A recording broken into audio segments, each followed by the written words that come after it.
You are listening to Processing Trauma Out Loud, conversations about trauma and healing from two women who are doing the work. My name is Jeremiah Jones, and I am the producer of this podcast. In today's episode, Kandace reads a story of a time her young body was overcome with intense fear. As you listen, you may be able to identify times, as a child, you also experienced big feelings that were too much. Listen in as Cher brings exquisite, specific care to Kandace in a story that impacted her throughout her life.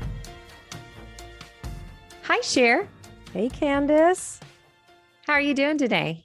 I'm doing well. How about yourself? I'm good. I have been getting ready for the episode that we're doing today because we're going to do some story work today with one of my stories. Yeah, I'm honored and glad that we're going to be doing that and switching seats today, where I will be caring for you as you bring a story. And it's an honor to do this with you today. Thank you. I just know that I'm going to be cared for well, as we've been doing this for a few years now. So we want to just tell our listeners just give a brief introduction. We did do a story on, I believe it was episode 6, where I shared a story and you helped me process that. This is a glimpse of story work. This is the kind of work that you and I have done over the last couple of years that has been transformational in our lives. And it's the work now that we have been trained to do and that we do with our clients.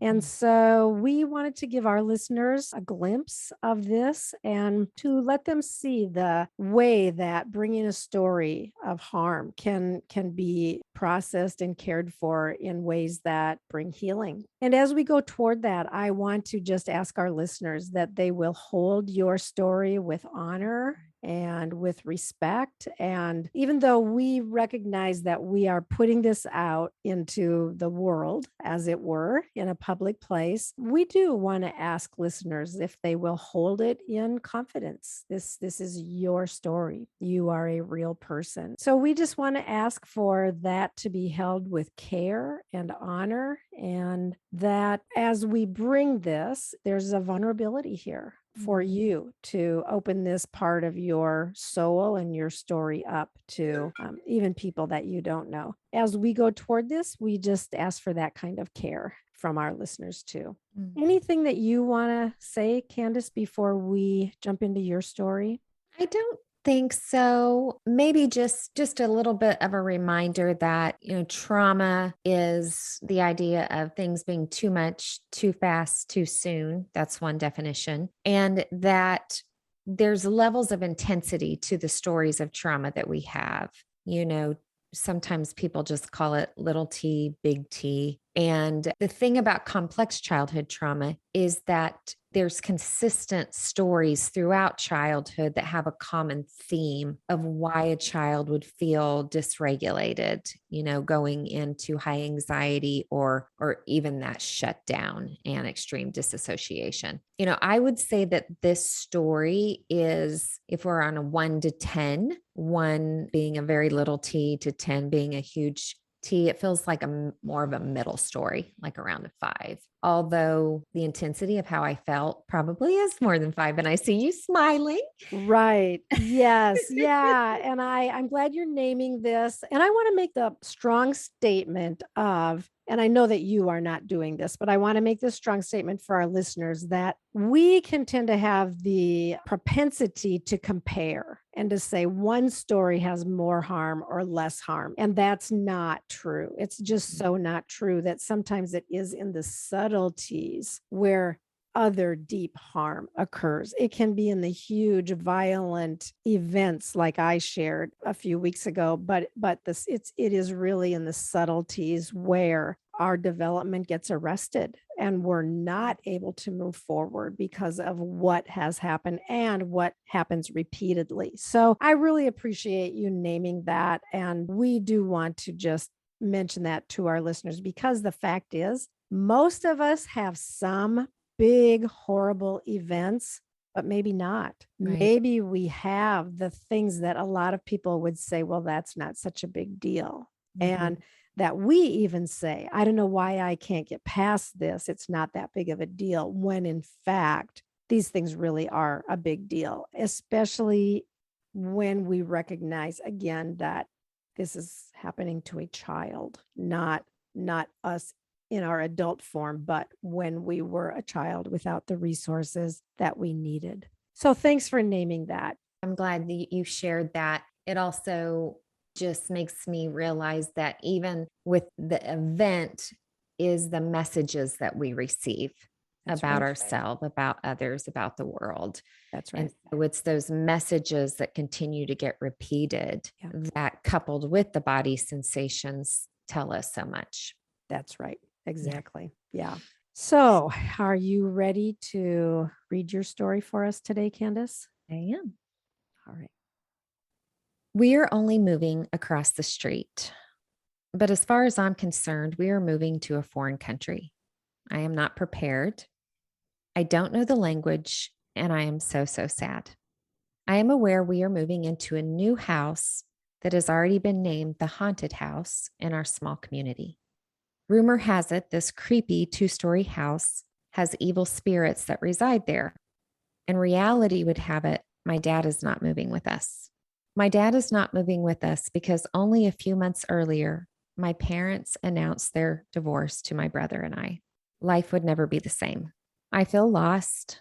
My mom has remarried, and my new dad is nothing like my daddy. He is as creepy as this new house we are moving into, especially when his eyes are glazed over and his breath is the smell of alcohol. His body is large and he is bald. My body is small and filled with a sense of dread. My bedroom is downstairs in the back of the house, far away from everyone else. I have a twin-size bed with a golden frame that sits under several windows. There is a door in my room that leads to a backyard that is trashy looking. I feel confused. The move was only across the street, but as I look at my new room, I long for my old one. I long for my pink shag carpet and how close I was to my parents' room. My brother's room was only across the hall in my old home. I have everything and everyone I need in my old home. I have gone from feeling safe and secure to feeling unsafe and fearful. But the unknown is the worst. I don't know what I need to know, and I am aware that not knowing means I can't be prepared. I have lost all sense of what little control an 8-year-old might have. It's nighttime, and I am consumed with what if these stories are true? I hear things at night and become frozen with terror. My imagination is wild with how I might be hurt and maybe even die. On this particular night, fear sends me running through the kitchen and up the stairs where my mom and stepdad's room is. I am trembly, but knock lightly on the door. I am scared to knock, but not as scared as I was to stay in my room. I hear a voice. You're fine. Go back to bed. The door is locked. She's only a few feet away from me, but I can't get to her. She's not available. And I hear their voices. They are fine, but I am not. I am filled with dread and panic. I am sitting at the top of the stairs knowing I am alone. I have a deep ache for the one person who would have flung open the door to comfort me, hold me, and assure me that I was going to be okay. I need my dad. I am a burden. I am a bother, and I am too much, and I just want to go home. I sit at the top of the stairs until my body is exhausted. Somehow, I make it through another night and realize that I have to figure out a way to take care of myself. And as life goes on in my little terrified body, I eventually get it figured out. I will go on to make sure that I am never alone again at a very great price. Thank you, Kandace. I want to just start immediately by coming close to the little girl on the steps, the little girl at the top of the stairs. And I wonder, can I just come and sit down there next to her? Yeah. And I just want to hold her hand, hold your hand. I just want to come back to that place in the story where you were so alone and wonder if you can just take a deep breath with me. Yeah. Yeah. And can you identify what you're feeling in your body right now? Yeah, there's always kind of a heaviness. I think I've called it it feels like this heavy pit. Like it's empty, but it's heavy. Yeah. And I have done some work around this story. I used to not be able to share without feeling it even deeper. But Yeah. it's still there. Yeah. Yeah. I'm just aware of this little girl, 8 years old, who needs someone and no one is there. I mean, in a moment of, you said frozen, you felt frozen with terror. Mm-hmm. Mm-hmm. Yeah. Can you talk a little bit about just that feeling of being so afraid and yet no adult was there to take care of you? Yeah. I mean, that feeling of it's a terrified feeling. It's the feeling of that, you have legs, you have arms, you have the capacity to move, but you just can't. Yeah. That is the level of fear that I felt. Yeah. Such fear. And yet your mom was right there on the other side of the door, Mm-hmm. but unavailable. And that word, when I saw that word in you actually titled your story unavailable. Mm-hmm. And I'm just wondering, what to your little girl does that feel like, to know that there were adults there, right there, but she was left alone to fend on her own? I think some of the fear associated with that was, this wasn't me being able to just think, okay, well, they're right there and I'm safe. Like, just physically, they're, not very far away on the other side of the door. But the level of fear that I had because of the stories that were told about this home, it didn't matter that they were right there. I needed touch. I needed more Mm. than just being in the same house with the door locked, even. Yeah. And I'm curious, had you had that previously? Had you had that kind of touch and that kind of care previously? I mean, I had touch. I think a lot of these moments that I was left alone, because this is a story that somebody was there, but I was still alone. Yeah. I did have stories that there was actually nobody there, Mm. that I felt terrified being at home alone. Yeah. No, in the sense that in the moment when I was terrified, I was usually just waiting for someone to get home. Yeah, and yet in your story you have one line that says the one person who would have thrown open the door and offered me care was not there. Mm-hmm. And this is a big moment of transition in your life. I mean, previously your dad was there, and you had some level of believing that he would have opened the door. Mm-hmm. Yes, he would have. I believe that, because he did, right? That was what he did. Yeah. I think the grief, I'm sure, that I was also in Mm. was realizing that that part of goodness in my life was gone. Mm.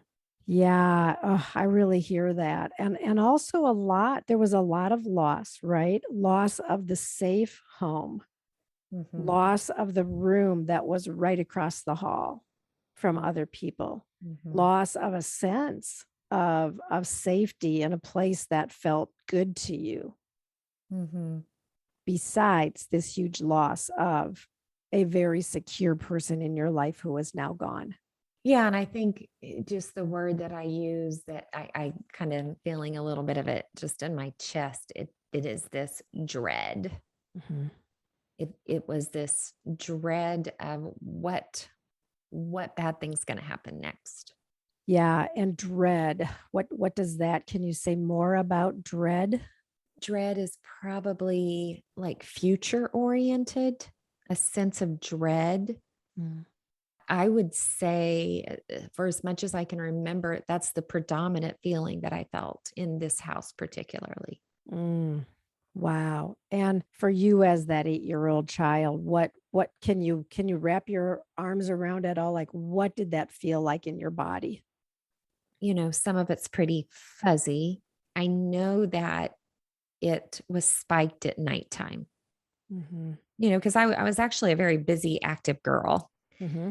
I knew how to entertain myself and loved to play outdoors. So I think during the day, I knew my world had changed. But I would say when the sun went down, that sense of dread just became more profound. Yeah. And would you say that that sense of dread is something that you kind of carried with you in the years to come? Yes, but I think that it probably, I became good at really numbing out. Yeah. So I lost that feeling when I became more in control. The older I got, that I didn't have to stay home, or I had more control over being able to leave. But when I didn't have control over any of that, I would say that I felt it more severely then. Yeah. And I think I was struck by your story as I read through it there were a lot of things that you were feeling in your body. You Mhm. felt the terror in your body. You felt the dread in your body. There were several things that you were feeling, you were trembling in your body. And I think it's an important thing to note because those things that you felt in your body in this story, they stayed in your body Mhm. because this wasn't a situation it was too much. It was too hard. You were all alone and your body remembered all of those things that it was feeling. It becomes embodied, right? To the Mhm. point that as you went on and got a little bit older, you found ways to numb that feeling. But I want to just ask, I wonder if you can get in touch at all with what that dread, like, can you put any more words to that dread in your body? Yeah, I think the word that's coming to me is just, and the reason why it feels actually more than a 5 now that we're in it. It was such a sharp contrast of what I came from that it did leave me feeling overwhelmed with this weight that I could not get Mhm. off of me. Can you sense where that weight felt heavy in your body? Yeah, I would say definitely. I remember, because I have other stories, right, where it would be consistent that it was a heavy weight on my chest, Yeah. but would often end up being that pit. I wonder if that's like it's empty, but it's heavy, Yeah. which is a contrast in and of itself. Well, and yet so needing, right? Like you had the palpable sense of I need my mom right now. I mean, enough that you were brave enough to knock on the door. Mm-hmm. And you had that like just that profound sense of I need somebody to take care of me right now. And yet you were met with placating, minimizing, disregard, Mm-hmm. and she did not come. Yeah. And I realized that I do believe it's true that my mom would have responded if my stepdad would not have been there. Yeah. He controlled the tone of that home. And I learned very early on that children were a burden from him.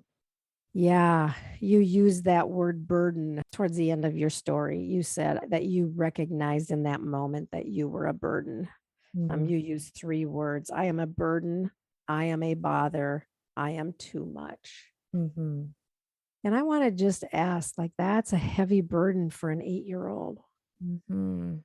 You had that awareness. What does that feel like even as I just emphasize that?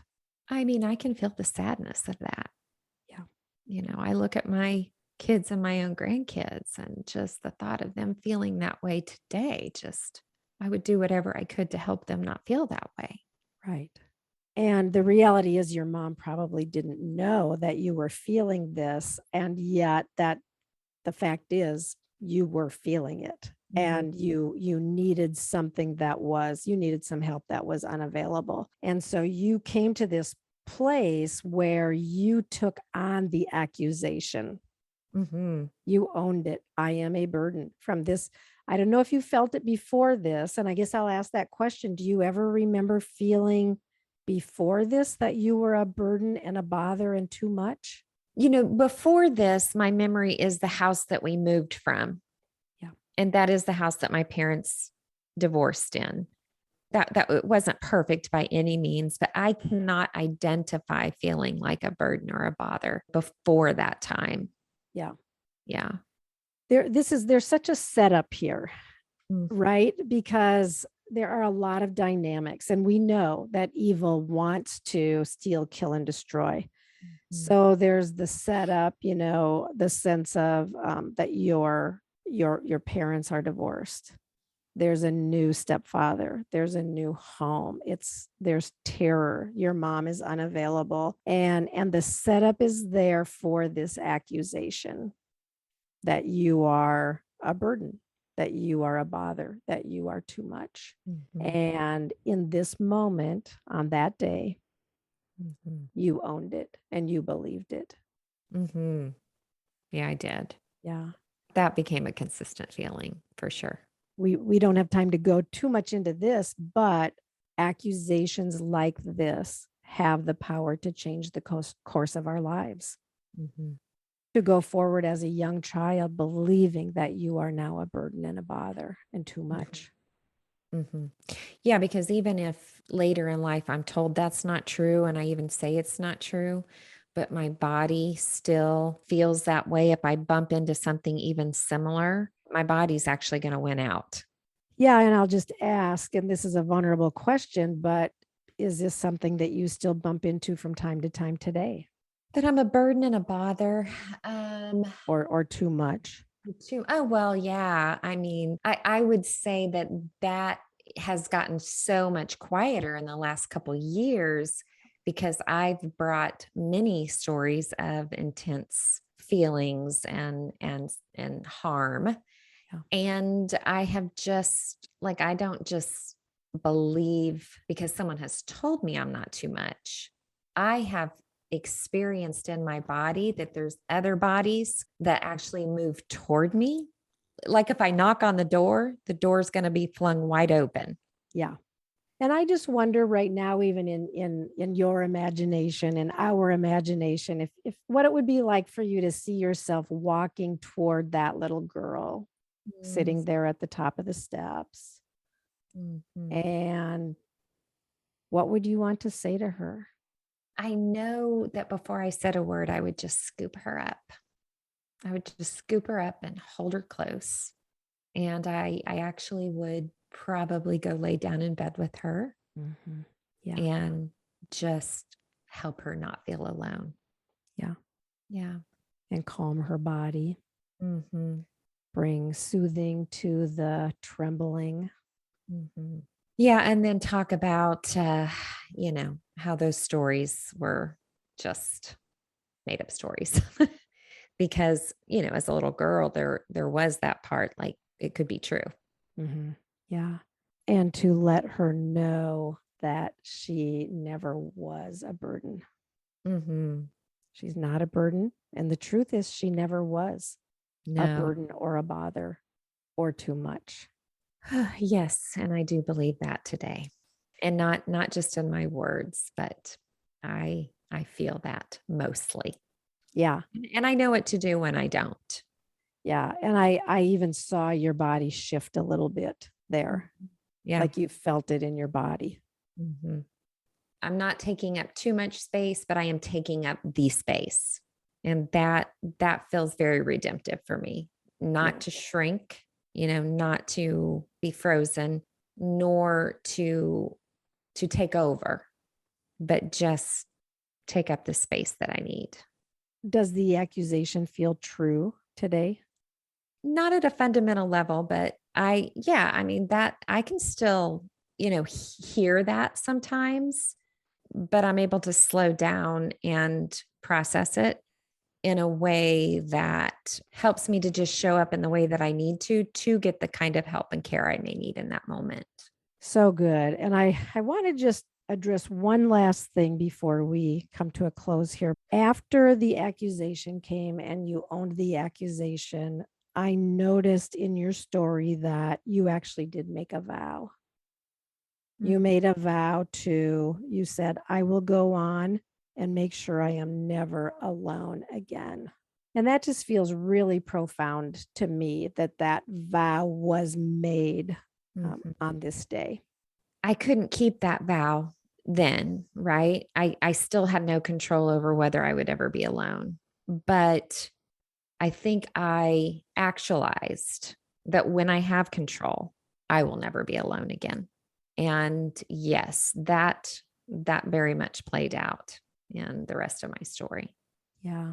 We're not going to go to this place today in our on our episode, but I do want to just comment for our listeners that as we recognize these places of accusation and vows, we can break them and then step into new freedom. And until we do, we are bound to these vows. And I know that you have already broken this vow, but I did want to just point that out.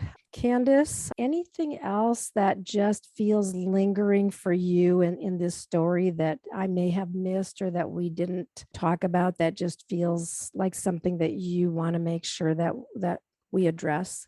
I very much love the way you just brought me back to my little girl sitting at the top of the stairs. Yeah. And even noticing that I am able to be with her in a way that when I first told the story, I didn't even know what that looked like. And so I just feel so much goodness that I can do that now. Yeah. And I know what she needs. And when those feelings come up, that she's not alone anymore. Yeah. Yeah. Thank you, Cher, for Yeah. being with her. Well, So good. my honor. And the truth is, I love your little girl. Mhm. I see her. I've had the privilege of seeing a few really precious glimpses of her in your stories and in your real life too. And she's so worthy of good love and care. And it was an honor to be with you today in this story. So thank you for bringing it. And I want to just say to our listeners as we bring this to a close that, these are the kind of stories that we do engage and that you and I will linger here for a while, that we're not quite done yet, but because of our time on our podcast, we want to bring it to a close. But bringing care to these young places, it's like this is the place where so much healing can take place because we desperately needed care back then that we didn't get. And because we didn't get it, we got stuck in the trauma and weren't able to develop in our emotional well-being, maybe even our physical well-being, and becoming people who had freedom. And instead, we carried heavy burdens. I just rejoice with you for all of the freedom that you are experiencing in your life. And thank you so much for bringing this story, Kandace, and just for allowing me the honor to be with you in it today. Thank you, Cher. It's always so good to be with you. And I just love you so much. Yep. I love you too, friend. Thank you for listening to Processing Trauma Out Loud. Make sure to check out the show notes for links to suggested resources and social media. Like, subscribe, and follow to keep up with our weekly content. And if you don't mind, take a moment to rate and review us. Your feedback is extremely valuable and contributes to the success of this podcast. Music was created by Caleb Paxton, and our sound engineer is Jeremiah Jones of Autostory LLC. We welcome you to join us for more conversations soon. Take care.